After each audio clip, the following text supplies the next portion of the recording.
Bonjour, me voici avec Estella. Bonjour Estella. Bonjour, Élise Angela. Nous lançons une série autour d'un thème qui est cher à notre cœur, Oui. jusqu'où tu donnes la permission de grandir. Et pour nous présenter, Estella, dis-moi un peu plus sur qui es-tu? Alors, bonjour à tous. Euh, Depuis là où vous nous suivez, moi je suis Stella Mboko. Je suis conseillère en insertion professionnelle et fondatrice du cabinet Insertion Conseil. J'accompagne les jeunes et les adultes en reconversion à bâtir une trajectoire professionnelle durable, choisie et porteuse de sens. En parallèle, je suis fondatrice et présidente de l'association programme Floraison Saint-Mélou qui accompagne les jeunes filles ayant subi des violences sexuelles dans leur reconstruction. Voilà tout. La, les parcours, on va dire, la cause qui tient au cœur d'Estella a fait écho dans mon cœur, parce que ce sont des sujets aussi sensibles, insertion Ouais. professionnelle, jeunesse, accompagnement, aussi bien que ces projets sociaux qui est autour des femmes qui sont violées, particulièrement les jeunes filles et les enfants qui ont été violés et qui le sont encore au Congo. Et Oui, et moi, je suis Elisangela Rodriguez. Je suis quelqu'un qui vit en France, aussi bien qu'Estella. Nous sommes tous les deux en France actuellement, mais nous avons des origines ailleurs, un parcours ouais. national, un désir d'accompagnement. Et moi, je viens de l'Amazonie, au Brésil, où je suis née, où j'ai grandi. Et après, j'ai vécu tout un parcours international en passant par des entreprises, centres de recherche ici en Europe, jusqu'à un jour décider qu'il était temps de grandir et je ne voulais pas que les autres grandissent, mais ça devait passer par moi. C'est une nouvelle Tout saison à fait. de vie et c'est de ça qu'on parlera aujourd'hui, Stella. Donc, j'aimerais te poser la question, pourquoi ces thèmes, parce que c'était ta suggestion qu'on parle de ça, te parle autant. Alors, ce thème me parle profondément parce que j'ai longtemps cru que grandir pour moi, c'était faire ce qu'on attendait de moi. Donc, ma famille, rentrer dans des cases, être raisonnable, ne pas déranger. Je pensais que la maturité, c'était vraiment, on va dire, la conformité. Avec le temps, j'ai compris que la vraie question n'était pas, en fait, jusqu'où je pouvais aller, mais plutôt qui m'autorise vraiment, en tout cas, qui m'autorise vraiment à devenir plus grande que ce que j'ai appris à être. Donc, voilà. En fait, on parle de nos limites, de nos grands rêves, Oui, grands tout à fait. désirs. Et finalement, ces sentiments qui est à l'inverse de dire, tu te prends pour qui? Pourquoi tu penses? Regarde bien ton passé. Qui a déjà réussi dans ta famille dans ces domaines? Tous ces voix qui viennent nous empêcher de nous inviter à ne pas oser Oui, l'impossible. Parce que c'est de ça qu'il s'agit. Quand on a des grandes visions, on est dans le domaine de l'impossible. N'est-ce pas? tout à fait, tout à fait. Et du coup, Estella, les moments où tu t'es rendu compte que tu avais ces pensées limitantes face à ces grands rêves, c'était quand dans ta vie?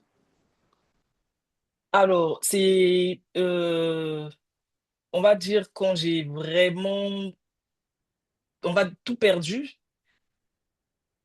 parce que, pour te dire, Élise Angela, je me suis retrouvée veuve à 31 ans et c'était difficile pour moi parce que on m'avait imposé, en fait, la société m'avait imposé des traditions, des règles. Il fallait tout ça et j'ai mal vécu ce veuvage-là. J'étais, pour moi, je me disais, ben, je suis veuve. C'était vraiment le regard des autres. Je me disais, ben, qu'est-ce qu'ils voient et quand on me regarde, en fait?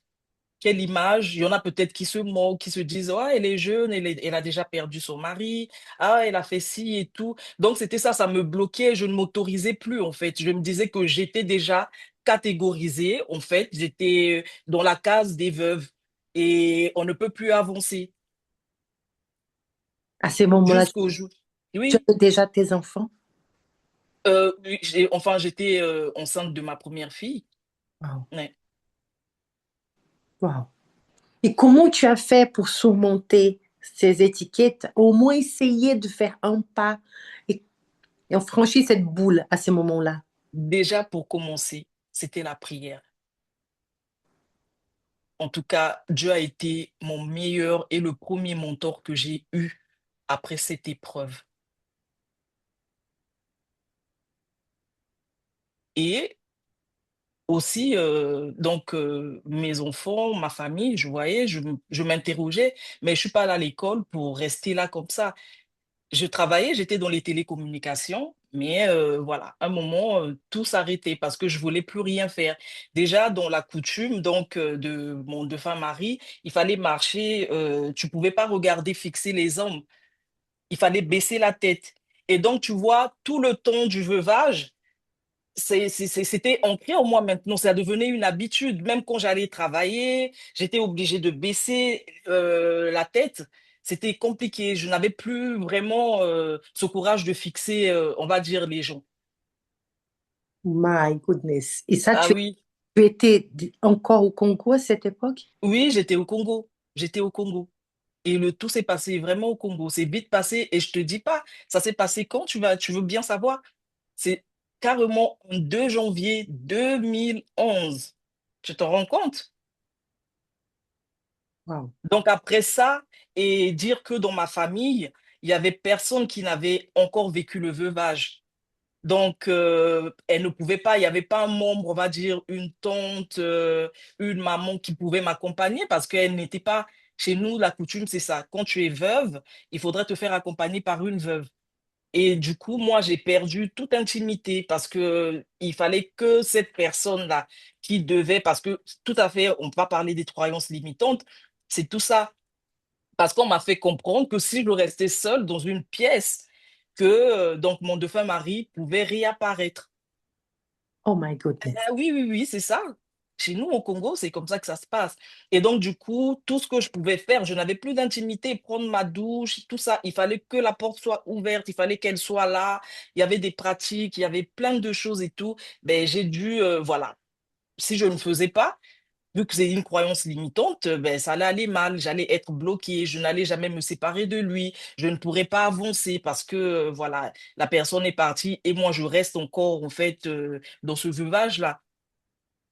Et OK. c'est ce que j'ai vécu. Je suis pas redevenue aussi forte, prendre ma vie en main du jour au lendemain, hein.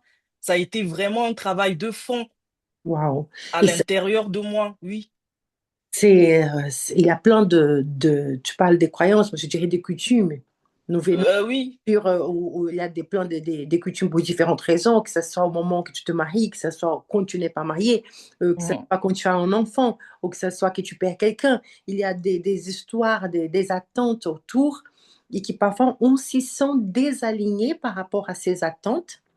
Et c'est ça qui crée la première tension entre j'ai envie d'évoluer, j'ai envie de passer à autre chose, j'ai envie de faire Ouais. différemment, mais jusqu'où tu es prête à d'y mettre, à prendre ces décisions et Mhm. de gérer toute la critique et les paroles qui seront dites à ton sujet quand tu agis en désaccord, n'est-ce pas? Bien sûr. Et aujourd'hui, tu vis autrement parce que tu as Beaucoup. quitté déjà le territoire, donc je pense que ça donne un peu plus de liberté, pas 100%, mais ça donne un peu plus de liberté. Je pense à toutes les femmes qui vont nous écouter, qui ont vécu ces contextes internationaux. Parfois, elles viennent avec leur mari, mais même quand on vit en France, et c'était là, soyons clairs, la France, c'est pas vivre à façon française. Ben non, pas du tout. Plusieurs cultures ici qui s'y Exactement. c'est un carrefour du monde, particulièrement l'Île-de-France. Et cette mélange nous fait regarder le monde par notre perspective, de découvrir les cultures, l'habitude des uns et des autres. Donc, qu'est-ce qui a fait, à un moment donné, que tu t'es rendu compte que tu pouvais vivre différemment, que tu pouvais justement aller au-delà de ces croyances que tu avais auparavant? Alors, qu'est-ce qui a fait? C'est déjà, je m'interrogeais, est-ce que je dois rester sur cette voie? Et j'ai commencé à suivre et à écouter beaucoup de podcasts sur des motivations. Donc, surtout notamment de Terry. Et à chaque fois, je prenais une décision. Ce qui est fou, c'est que à l'instant, quand j'écoutais une parole de motivation, j'étais motivée, je me sentais vraiment, je me disais, ouais, je dois le faire, je ne veux plus jamais ça dans ma vie, je vais avancer, allez, c'est bon, c'était là. Et après avoir écouté, je passe à autre chose, j'oublie. Et je restais au même endroit, en fait, je n'avançais pas du tout. Tu vois, c'est ce qui est compliqué. Je savais pas qu'il fallait que ça se travaille. Donc, à l'instant, on va dire, de la journée, vraiment, je vais me comporter en femme qui a pris la décision de sa vie. Voilà, c'était là. Et lève-toi. Tu vois, c'est ça ce que tu as entendu. Tu dois vraiment mettre ça en pratique. Passe à l'action et tout. Ouf, il suffisait que je dormais ou que je rentrais dans autre chose et tout ça. Et je suis restée là pendant longtemps, jusqu'au jour où vraiment, j'ai dit, il faudrait que je passe à l'action. Je passe à l'action, qu'est-ce que je vais faire? J'ai commencé à travailler sur moi, sur le développement personnel. J'ai vraiment investi là-dessus. Il fallait que je parle à quelqu'un, il fallait vraiment que je m'ouvre. Parce que c'est ça aussi, le silence, c'est ce qui tue.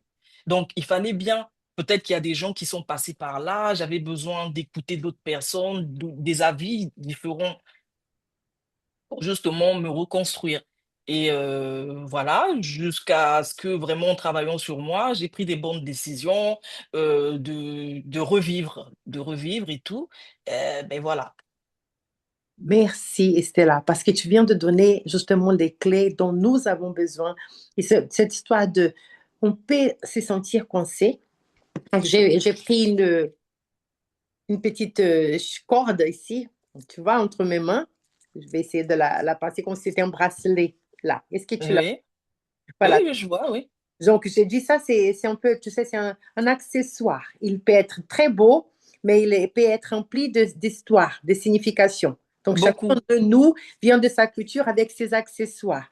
Quelques-uns sont comme ça, des accessoires, et d'autres, ce sont comme si on était tatoués, quoi, dans notre peau, dans notre pensée, dans notre façon d'être. Donc, quand on a envie, on entend des possibilités, des personnes qui ont fait des choses différentes de nous, qui nous avons envie, cet enthousiasme, cette étincelle brûle à l'intérieur de nous. Ça nous donne envie Exactement. de je vais aussi et je vais réussir. Et on écrit des visions, et on se donne des objectifs, et on met en place des stratégies.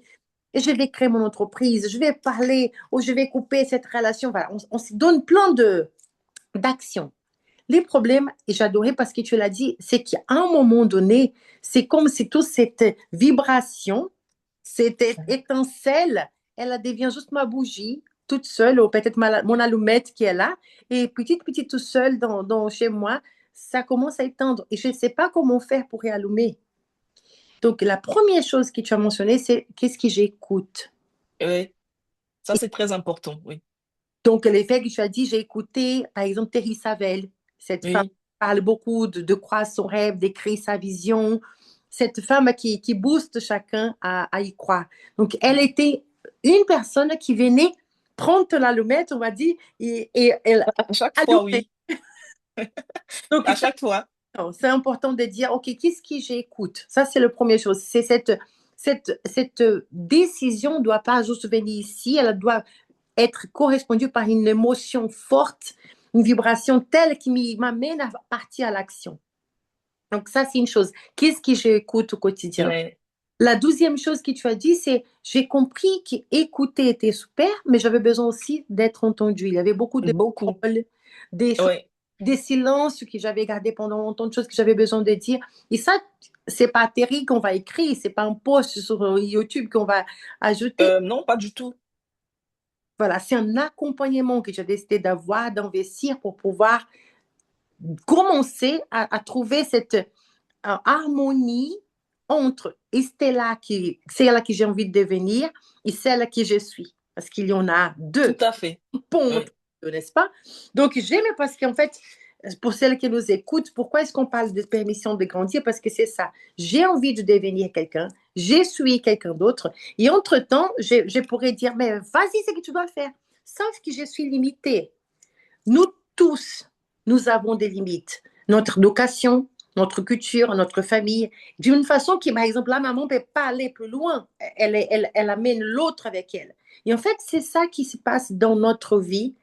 quand on change particulièrement de culture, c'est ce qu'on parle ici, toutes ces femmes qui sont parties ou qui ont envie de quitter leur pays ou qui peut-être sont mariées à un homme d'une autre famille, d'une autre culture, et tout de Mhm. suite, tu te trouves là coincé. Je dis, mais et la personne que je vais devenir et celle que je suis, ça ne correspond pas. Donc, comment on fait? Ça serait beau de dire, on va vous apprendre à couper et tout est bon. Mais c'était là. Toi, tu m'as déjà entendu, Mais je moi, t'ai Elise dit, Angela. ça ne fonctionne pas de cette façon-là. C'est pas Pas juste du tout. prendre un ciseau et coupe ici, n'est-ce pas? Il faut qu'on apprenne à commander. À dénouer ça. Oui, tout à fait. Et ça, c'est un travail qui vient avec la reprogrammation de notre image, l'histoire que je me raconte, identifier c'est quelles sont les croyances qui m'empêchent, parce que tout n'est pas clair, noir et blanc. Si j'ai fait ces pas, je vais déshonorer mon père, je vais déshonorer ma grand-mère, je Mhm. vais déshonorer la famille de mon mari. Donc, il y a plein d'éléments dans cette histoire qui sont des valeurs importantes pour certains d'entre nous et qui, du coup, on est à nouveau coincé là. Je ne peux pas devenir cette personne. Donc, pour soulager tous celles qui nous écoutent, moi et Stella, nous travaillons justement avec cette reprogrammation pour t'aider à devenir cette personne alignée à tes valeurs et à ton histoire, en respectant ta culture, en respectant ta foi. Moi et Stella, nous sommes des formes de foi. Nous savons qu'il y a plein de personnes qui nous écoutent, expatriées, que ce soit chrétiennes, musulmanes, voilà, des personnes qui viennent avec un respect et une foi qui fait partie de cette histoire de vie, des valeurs qu'elles veulent respecter. Nous souhaitons vous aider à créer votre histoire alignée à vos valeurs. D'une façon qui, à nouveau, ce n'est pas si quelqu'un vous promet, venez, on va enlever vos croyances limitantes, sachez que moi, je dis, c'est de blablabla.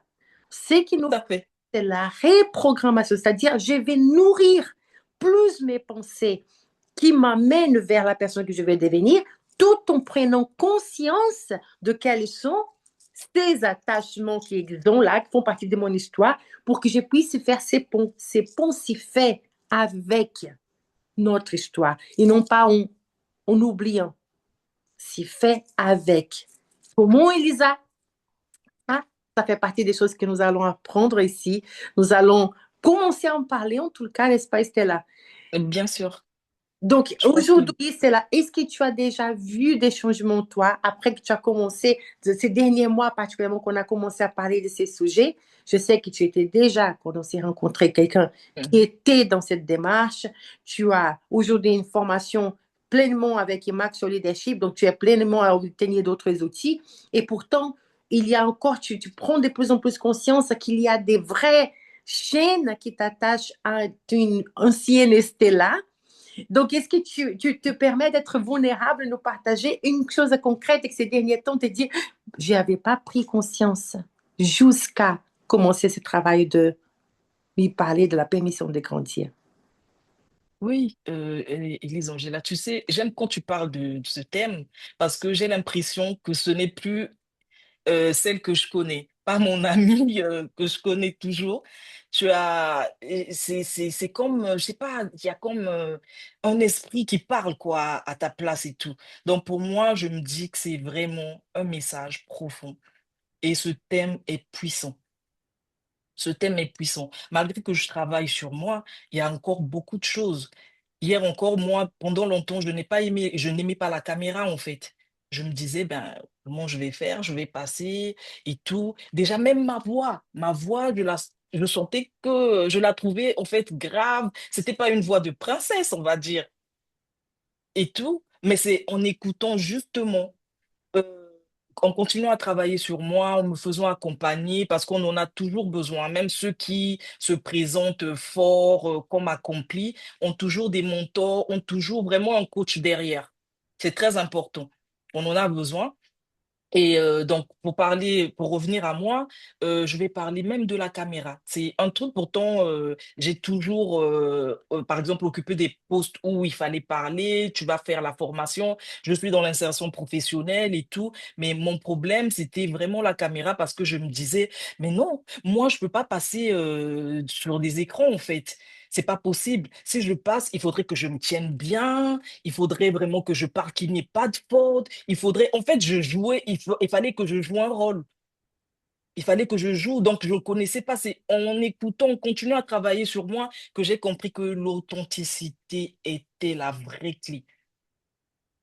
Énorme, Estella. Et donc, je me suis vraiment, j'étais très, je pensais que je devais être parfaite en passant parce que peut-être que si je dis tel mot, les autres vont se moquer. Si je me présente pas bien, on va faire ci, on va dire ça et tout. Donc, je ne me donnais toujours pas cette permission. La Et paix. maintenant, ouais, et maintenant que j'ai décidé vraiment de grandir, ben, même au dépourvu, ben, je vais passer, je le dis, parce que c'est avec mon cœur, c'est un message que je veux transmettre. Je viens pas faire un cours d'eux, je viens parler à cœur ouvert de ce que j'ai vécu, comment j'ai été transformée pour aider aussi celles ou ceux qui sont dans la même situation, qui n'osent pas en parler, de pouvoir prendre des actions. Parce que seul dans la maison, seul avec le silence, on ne peut rien changer. Rien. Il faut vraiment passer à l'action. C'est bien beau d'écouter. Donc, toutes celles qui et ceux qui vont nous écouter, c'est très bien. C'est très bien. C'est sûr que ça va un peu motiver, ça va booster et tout, comme tu as parlé d'intercelle. Mais ça, il faudrait vraiment maintenir ça, cette flamme-là. C'est très important. Et nombreux souffrent, hein. En tout cas, moi, je te jure que je pense que j'aurais peut-être fait une dépression.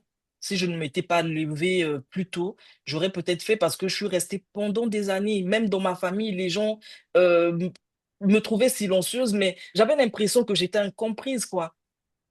Personne ne voulait vraiment chercher à comprendre qu'est-ce qui se passait à l'intérieur de moi depuis ce deuil et tout ça. Donc, c'est compliqué.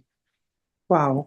Donc, merci beaucoup pour ta vulnérabilité, Estella, pour te rendre de ça. Et je pense que c'est pour de célébrer tout ce que tu as pu accomplir malgré la conscience de la peur qui existe.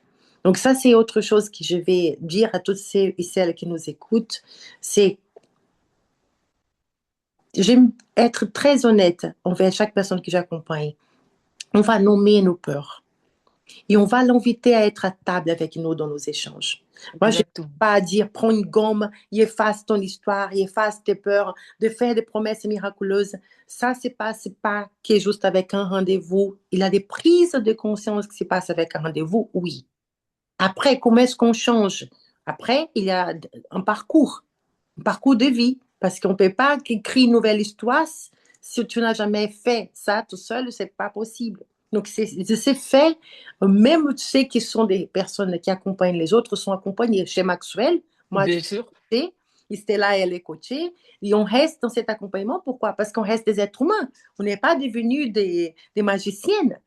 On prend conscience. Et c'est ça qui fait qu'Estella aujourd'hui, elle vient devant la caméra. C'est ça qui a fait qu'Estella aujourd'hui, elle parle devant. Et cette voix qu'elle a dit, qui n'est pas une voix de princesse. Moi, je dis, c'est une voix ouais, guerrière, une voix d'une reine. Estella a une voix qui porte. Et on a besoin des femmes qui ont une voix qui porte. On a besoin des femmes qui sont dans des tables de décision.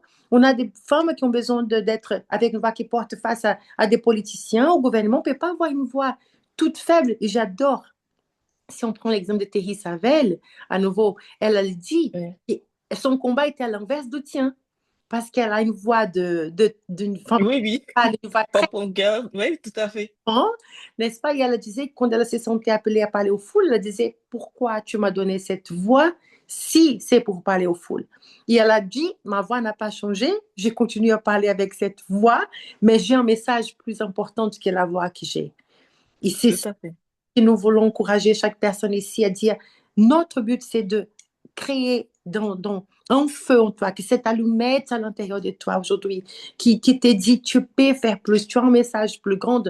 Tu ne peux pas faire de cette allumette un feu tout seul. C'est comme tu fais un feu. Il y a besoin de deux bois pour que tu puisses mettre ensemble, pour que les feux puissent prendre. Ce n'est pas juste un. Tout à fait.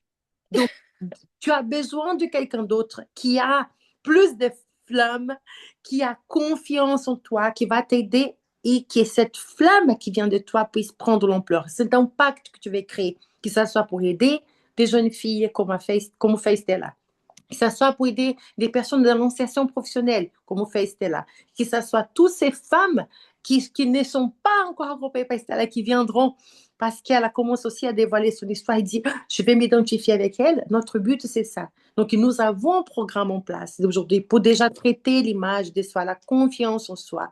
Et un groupe va se lancer, un nouveau groupe va se lancer là prochainement. Et ces échanges que nous ferons visent de permettre à toi qui nous écoutes de savoir, tu peux aussi t'approcher de ces feux, devenir cette flamme, non pas juste une étincelle tout seul, non pas juste écouter ces podcasts qui va faire certainement, comme dit Stella, quand je parle, il y a un message qui dépasse si tu le sens. Oui, tout à fait.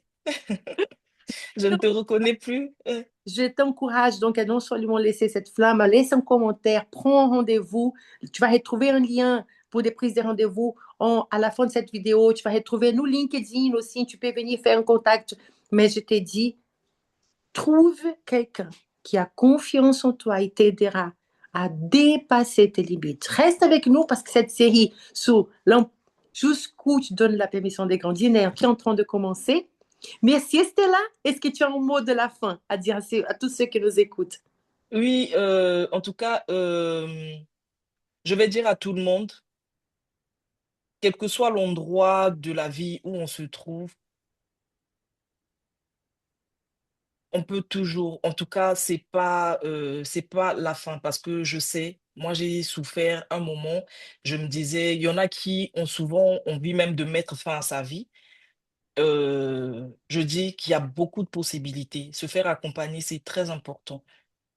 Et ça va même révéler le potentiel, ce que tu ne savais pas sur toi. C'est très important parce que tout le monde a quelque chose à montrer, à révéler. On ne commence jamais par zéro, on va dire. Moi, j'étais dans mon veuvage. Vraiment, ma vie était devenue, pourtant je travaillais, j'avais tout, mais au fond de moi, je n'existais plus.